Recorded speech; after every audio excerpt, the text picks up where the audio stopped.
ये नदियाँ, ये पर्वत, ये हवाएं, हम और तुम। हाँ, ये जो कायनात है, नदी, पर्वत, पहाड़, मिट्टी, रेत, सारी चीज़ें किससे बनी है? आखिर इसका सूक्ष्मतम कण क्या है? आज हम इसी के बारे में जानने वाले हैं कि देखिए, द्रव पदार्थ एक लिए हैं, एक गैस पदार्थ लिए हवा, उसके बाद कुछ ठोस का नाम हम लिखे हैं। आज हम तीनों प्रकार के जो भौतिक अवस्था में रहने वाले हमारे जो पदार्थ हैं, इनकी अंदर तक हम जाएंगे, इसकी संरचना में, और देखेंगे कि वास्तव में ये किससे बने हैं। अब है कि नहीं? तो इसको हम कुछ करके सीखते हैं, मज़ा आएगा आपको भी, मेरे को भी। देखिए, पानी की हम बात करते हैं तो पानी का जो स्रोत है हमारा, वो नदी हो, तालाब हो, चाहे ज़मीन के अंदर पानी के स्रोत हो, चाहे किसी भी स्रोत से हम पानी लेकर के हम आते हैं। इसका मतलब ये सब के सब क्या हैं? पदार्थ हैं। पानी एक मैटर है, पदार्थ है, द्रव्य है। उसमें से कुछ मात्रा हम अपने घर में, अपने टंकी में लेकर के आते हैं, उसमें से कुछ मात्रा फिर हम अपने घर की बाल्टी में रखते हैं, और उसमें से कुछ मात्रा हम लेकर के आते हैं इस तरह से किसी बॉटल में। ठीक है, ये है पानी का बॉटल। अब इस बॉटल के पानी में से कुछ मात्रा फिर हम निकालते हैं और रख देते हैं एक छोटे से और पात्र में, एक ढक्कन में। देखिए, इस ढक्कन में हम डाल दिए थोड़ा सा पदार्थ की कुछ मात्रा, हम इसमें ले लिए। ठीक, पदार्थ की कुछ मात्रा जब हम इसमें ले लेते हैं, अब उसके बाद देखते हैं कि इसको और यदि कम करते जाएं तो ये है क्या वास्तव में? बहुत बड़े पदार्थ था, समझ लो नदी या ज़मीन के अंदर, उसको हम थोड़े थोड़े उसको पार्ट करते गए, उसको कम करते गए। हम देखना चाह रहे हैं कि उसके भीतर क्या है। तो ये हमारा थोड़ा सा पानी है, और इसको यदि हम देखेंगे इस तरह से, तो ये देखिए, ये बूंद है ये। अब इस बूंद के अंदर यदि हम देखें, किसी विशिष्ट प्रकार के उपकरण से देखा जा सकता है। यहाँ तक हमारी सामान्य आँखें उसको देख सकती हैं, पानी की बूंद तक। बूंद के भीतर हम सामान्य आँखों से नहीं देख सकते, नहीं झांक सकते। उसको हमको साइंटिस्ट एक्सपेरिमेंटल जो भी डेटा दिए हैं, उस डेटा के आधार पर हमें उसको मानना है, सुनना है और समझना है। तो ये जो हमारे बूंद है, पानी की बूंद, इसको हम कुछ इस तरीके से लिख देते हैं। चलिए,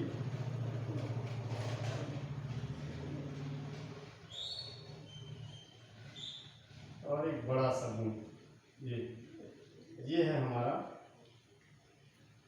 पानी की बूंद। ठीक, अब ये जो ड्रॉप है, ड्रॉप ऑफ वाटर है, ये जो बूंद है, ये वास्तव में इसके भीतर या ये किससे बना है?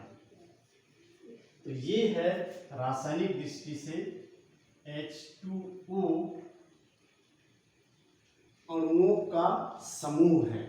लाखों करोड़ों H2O के अणु हैं, और ये हमारे ड्रॉप बना है। यदि इस ड्रॉप के भीतर की हम बात को यदि कुछ समझना चाहते हैं, तो इस तरह से ये दिखता हमको किसी माध्यम से, तो इस तरह से ये लाखों करोड़ों H2O के अणु का एक समूह है। किस तरह से वो जुड़े रहते हैं, ये सब सारी बातें वो आगे वीडियोस में आते जाएंगे। अभी हम सिर्फ अणु परमाणु के बारे में जानना चाह रहे हैं। अब देखिए, यह जो H2O है, इसको यदि देखा जाए तो इसके भी और छोटे कण हैं क्या? इसको भी और छोटा किया जा सकता है क्या? तो ये H2O तो हो गया पानी का सबसे छोटा इकाई। ऐसे H2O लाखों अरबों खरबों H2O जब मिलते हैं, तब इस तरह से ड्रॉप और बाल्टी और समुद्र बनता है। तो इसका भी यदि हम बारीकी से अध्ययन करें, देखें, तो यहाँ पर देखिए रासायनिक दृष्टि से यहाँ 2 हाइड्रोजन है और 1 ऑक्सीजन है, अर्थात 3 छोटे कणों से मिलकर के एक बड़ा कण बना है। इन्हीं छोटे कण को हम कहते हैं परमाणु। ऊपर से हम बड़े पदार्थ से छोटे की ओर आते गए, बड़े समुद्र से पानी लाए, घर की टंकी में आया, फिर उसको और छोटा किए, छोटा भाग किए तो घर की टब में आया, वहाँ से छोटा भाग किए बॉटल में आया, बॉटल से फिर हम अभी ढक्कन में थोड़ा सा लिया और उसके बाद उसका एक ड्रॉप पर गए। ड्रॉप के बाद उसके अंदर में क्या है जिसको हम लोग समझ के समझे कि ये भी H2O का समूह है। अब उस H2O को हम देखेंगे तो वहाँ पर 2 हाइड्रोजन और 1 ऑक्सीजन एक अणु में है। तो कहने का मतलब एक H2O के अणु में उसके 3 गुना परमाणु हैं। ठीक है, 2 हाइड्रोजन और 1 ऑक्सीजन, 3 परमाणु हैं एक H2O में। तो जितने अणु H2O के रहेंगे उसके 3 गुना परमाणु उसके भीतर भी होंगे या उसमें पाए जाएंगे, 2 हाइड्रोजन और 1 ऑक्सीजन। तो ये सबसे सूक्ष्म इकाई है, पानी की सबसे सूक्ष्म इकाई हो गया हाइड्रोजन ऑक्सीजन और उससे बड़ी इकाई हो गया H2O। तो इसको कहा जाता है, इनको कहा जाता है परमाणु, एटम। इसको कहा गया है परमाणु या एटम। ये कहलाता है हमारा अणु या मॉलिक्यूल। इसको कहा गया है अणु या मॉलिक्यूल। ठीक, तो पानी की सबसे छोटी इकाई अणु है। अणु के रूप में वो पानी आपस में किसी बंध से जुड़ते हैं। H2O उसकी छोटी इकाई है। और छोटी इकाई की बात करेंगे तो वो पर मॉलिक्यूल 3 उसमें एटम है। चलिए एक दूसरा उदाहरण लेते हैं, हवा। हमारे चारों ओर की हवा जिसके बगैर हम जीवित नहीं रह सकते, एक्चुअल में है क्या? ये नाइट्रोजन है सबसे अधिक 78%, 21% हमारा O2 है 21%, और नियॉन आर्गन जैसे कुछ निष्क्रिय गैसें बहुत कम मात्रा में है। ठीक है, उसके बाद कुछ कार्बन डाइऑक्साइड को अब लिख दे रहे थे, है ना, निष्क्रिय गैसें कुछ हैं।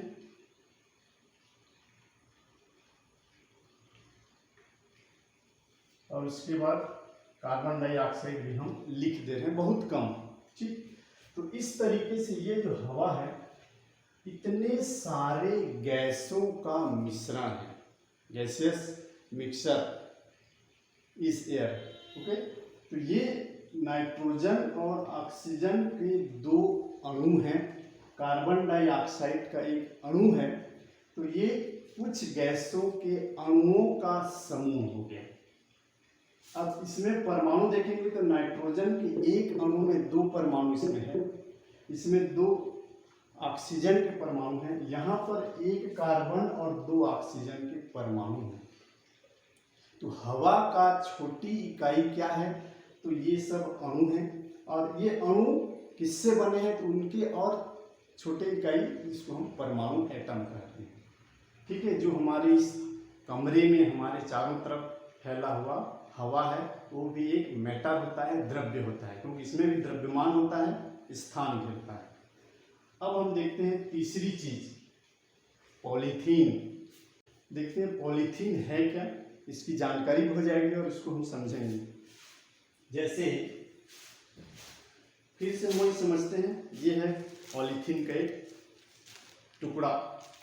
अब इस पॉलीथीन को और छोटे टुकड़ा करते यदि हम जाएं, इसको यदि हम और छोटे टुकड़ा कर दें, ठीक है, इस तरीके से, इस तरह छोटे टुकड़े में और काट दिए इसको, इसका और छोटा टुकड़ा कर दिए, ये देखिए। तो और छोटे छोटे टुकड़े करते यदि हम चले जाते हैं तो लास्ट में हमको एक इसका एकदम सूक्ष्म टुकड़ा हम निकाल लेते हैं। ये सूक्ष्म टुकड़ा एक्चुअल में है क्या? छोटा सा पीस, ठीक है, ये है वास्तव में पॉलीथीन। ये वर्ड बना है पॉली प्लस इथीन से, ठीक है, poly plus ethene. Polythene, poly मतलब होता है इलाका,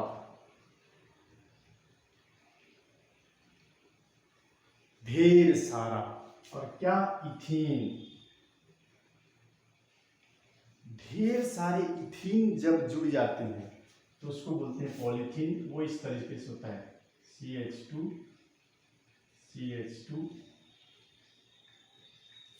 एंड इथीन अणु जब एक दूसरे से जुड़ जाते हैं तो वो बनता है पॉलीथीन। पॉली मतलब ढेर सारा, लॉट ऑफ। अब इसका एक यूनिट का सूत्र क्या हो जाता है, CH2 डबल बॉन्ड CH2।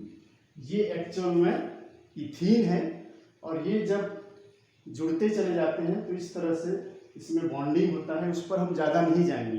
तो उसका एक इकाई हमारा क्या है, CH2 डबल बॉन्ड CH2, ये होता है इथीन। तो ये जो पॉलीथीन हम बहुत बड़ा देखते हैं, कहीं पर भी पॉलीथीन जब हम देखते हैं तो पॉलीथीन बना होता है इस इथीन इकाई के ढेर सारे लाखों करोड़ों इथीन जब आपस में जुड़ते चले जाते हैं तो एक लंबी चेन, लंबी श्रृंखला जैसे बन जाती है, जिसको हम लोग कहते हैं पॉलीथीन। इस इकाई, इसी को हम कहते हैं इथीन का अणु। अब यह इथीन अणु में कितने परमाणु हैं, तो देखिए 2 कार्बन और 4 हाइड्रोजन। 2 कार्बन है और 4 हाइड्रोजन, मतलब 6 परमाणु से एक अणु बना।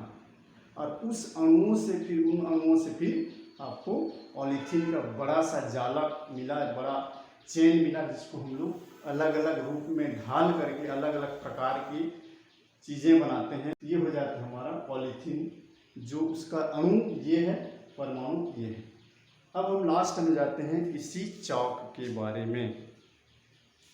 ये जो चौक हम रखे हैं, जिसका यूज़ हम करते हैं, यदि इसको छोटे छोटे टुकड़ों में इसको तोड़ते चले जाएं, ऐसा एकदम छोटे छोटे करते चले जाएं, छोटे छोटे करते चले जाएं, और लास्ट में हम इतना छोटा उसको कर दें कि जिसको हम और छोटा कर ही नहीं सकते, सूक्ष्मदर्शी से भी छोटा करेंगे और सूक्ष्मदर्शी से छोटा करेंगे तो उसका जो सबसे छोटा सा छोटा कण आएगा, उस कण का नाम है कैल्शियम कार्बोनेट।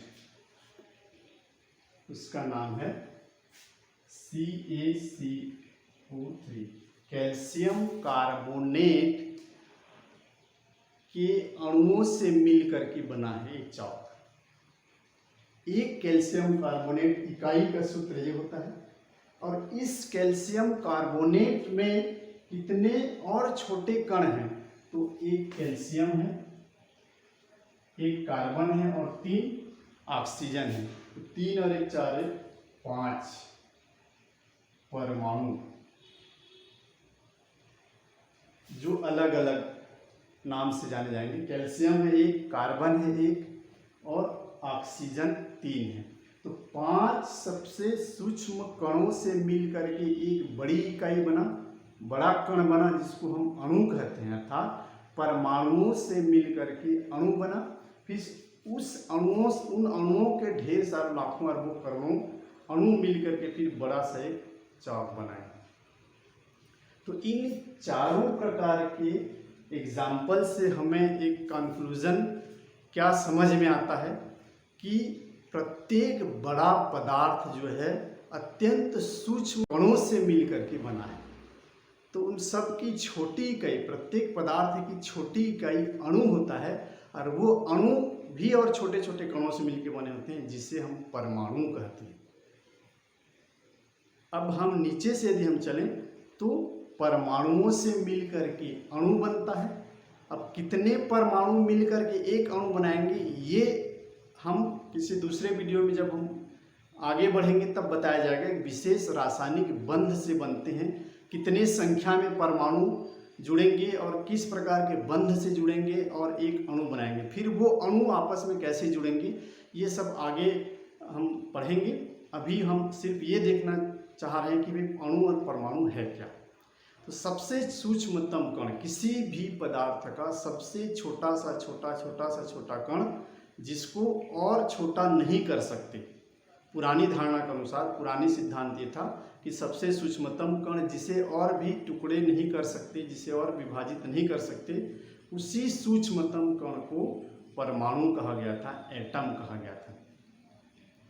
एक गर्व की बात बता दूं मैं, इस परमाणु को हजारों साल पहले हमारे इंडिया के एक महर्षि हुआ करते थे, कनाद या कनद ऋषि हुआ करते थे। उन्होंने अपने संस्कृत में अपने किसी ग्रंथ में लिखा है और उन्होंने बताया सबसे पहले कि प्रत्येक पदार्थ का सबसे सूक्ष्मतम कण को परमाणु कहा जाता है।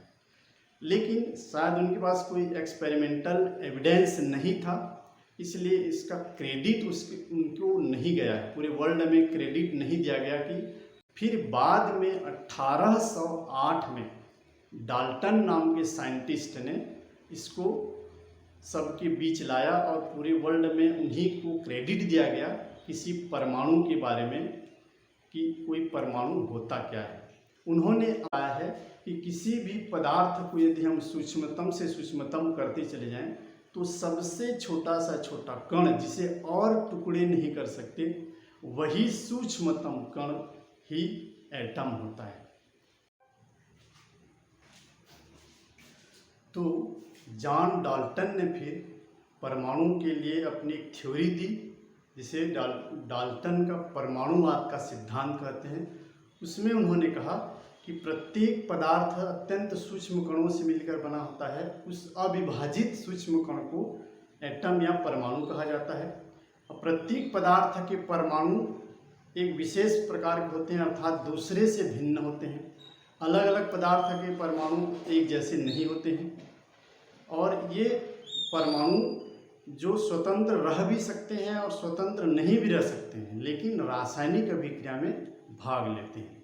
कुछ तत्व ऐसे हैं, कुछ परमाणु ऐसे हैं जो एक ही परमाणु में वो स्थायी रहते हैं, ठीक है, तो वो स्थायी रह भी सकते हैं। और कुछ परमाणु ऐसे होते हैं जैसे ऑक्सीजन है, नाइट्रोजन है, क्लोरीन है, फ्लोरीन है, ब्रोमीन है, ये एक परमाणु के रूप में स्थायी नहीं रहते हैं, तो वो दो परमाणु मिल करके एक स्थायी अणु बनाते हैं। तो इस तरीके से 4-5 सिद्धांत उन्होंने दिया। अब परमाणु से जब अणु बनते हैं तो ये कितने प्रकार के अणु हो सकते हैं। अब हम देखते हैं अणुओं के प्रकार। अणुओं के प्रकार, प्रत्येक पदार्थ जो हम अपने चारों तरफ देखते हैं वो किसी न किसी एक अणु से मिलकर के बना है और वह अणु उसके परमाणुओं से मिलकर के बना है। तो अणु हम देखेंगे तो मुख्यतः 2 प्रकार के होते हैं, ठीक है।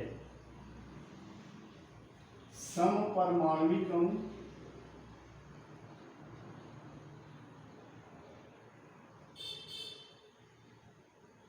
और दूसरा होता है विषम परमाणविक अणु। विषम परमाणविक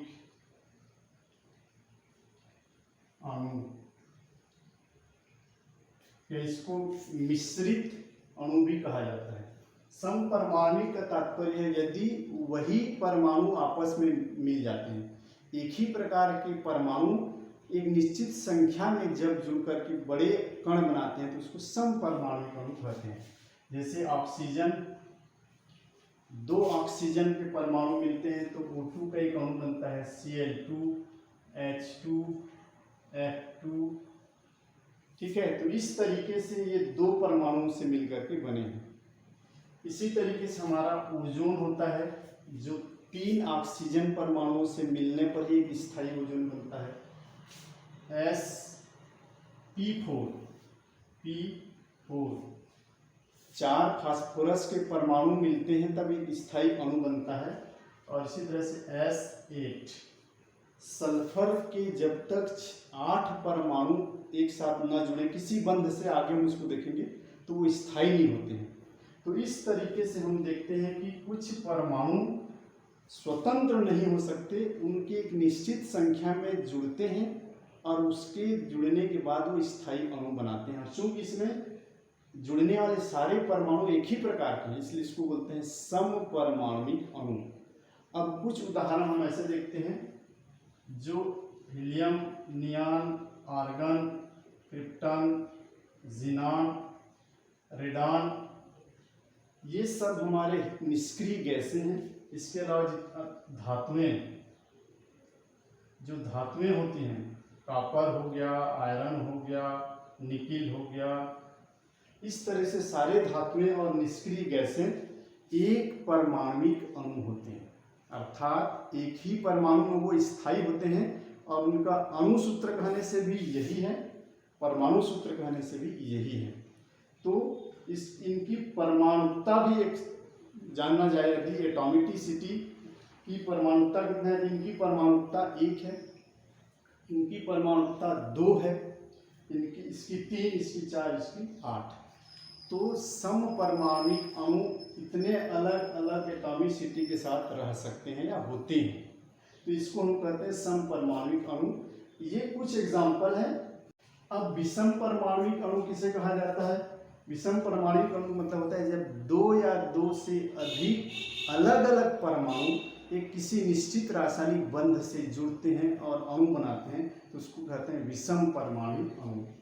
जैसे हो गया HCl, NaOH, H2SO4, इस तरह से असीमित उदाहरण। यहाँ एक हाइड्रोजन है, एक क्लोरीन है, यहाँ एक सोडियम है और एक ऑक्सीजन है, एक हाइड्रोजन है, यहाँ 2 हाइड्रोजन, एक सल्फर है, 4 ऑक्सीजन है। तो अलग अलग संख्या में अलग अलग परमाणु एक निश्चित बंध से बनते हैं, तो इसको विषम परमाणुक अणु कहते हैं। और इसी विषम परमाणुक अणु को ही यौगिक या कंपाउंड कहते हैं। ऑल दीज आर कंपाउंड्स, ठीक है, यौगिक। तो विषम परमाणुक अणु को यौगिक कहा जाता है, क्योंकि हम जानते हैं कि अलग अलग परमाणु या अलग अलग तत्व जब एक निश्चित रेशियो में मिलकर के कोई रासायनिक अभिक्रिया करने के पश्चात नया पदार्थ बनाते हैं, तो उसी को हम लोग यौगिक कहते हैं। तो ये सब वही है। तो समपरमाणुक अणु को हम यौगिक नहीं कह सकते, वो तात्विक अणु है, तत्व ही आपस में निश्चित संख्या में जुड़े हुए हैं, तो इनको हम समपरमाणुक अणु कहते हैं और इनको विषम परमाणुक अणु और उसी को हम लोग यौगिक कहते हैं। तो ये हो गया अणुओं के प्रकार। तो इस तरह से पूरे ब्रह्मांड और पूरी धरती में पाए जाने वाले सारे पदार्थ अत्यंत सूक्ष्म कणों से मिलकर के बना है, जिसे हम परमाणु कहते हैं, एटम।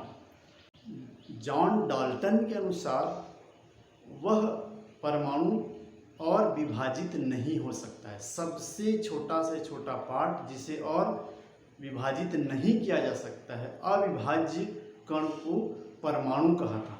लेकिन बाद में जे थॉमसन, गोल्डस्टीन और चैडविक नाम के साइंटिस्ट हुए, जिन्होंने अपने खोज से यह सिद्ध कर दिया कि परमाणु भी और विभाजित हो सकता है। उन्होंने फिर परमाणु के भीतर ही इलेक्ट्रॉन, न्यूट्रॉन और प्रोटॉन जैसे कणों के पाए जाने को सिद्ध करके बताया और परमाणु के अविभाज्यता को गलत साबित कर दिया, जिसके बारे में हम आगे की वीडियो में डिटेल हम लोग पढ़ेंगे। और आज हम सिर्फ यही सीखते हैं कि प्रत्येक पदार्थ अत्यंत छोटे कणों से मिलकर बनता है, जिसे परमाणु कहते हैं, और परमाणु से अणु बनते हैं। तो आज के लिए बस इतना ही, मिलते हैं नेक्स्ट वीडियो में। तब तक के लिए गुड बाय, गुड लक।